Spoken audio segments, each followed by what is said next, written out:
గురించి ఆలోచించేవాడు కుక్కని పెంచుతాడు, సమాజం భద్రత గురించి ఆలోచించేవాడు మొక్కని పెంచుతాడు. Don't be selfish, see the needs of fish. ఇప్పుడు టిఫిన్ చేసే అర్హత హాయ్ ఫ్రెండ్స్, నేను మార్నింగ్ అయితే గార్డెన్కి వచ్చి వాటర్ పోసా. చక్కగా వాళ్ళ ఎండ అయితే బాగా ఉందన్నమాట.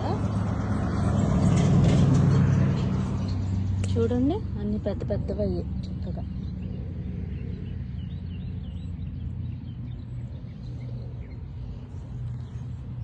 వాళ్ళ మార్నింగ్ వచ్చి నేను వాటర్ అంతా పోసాను.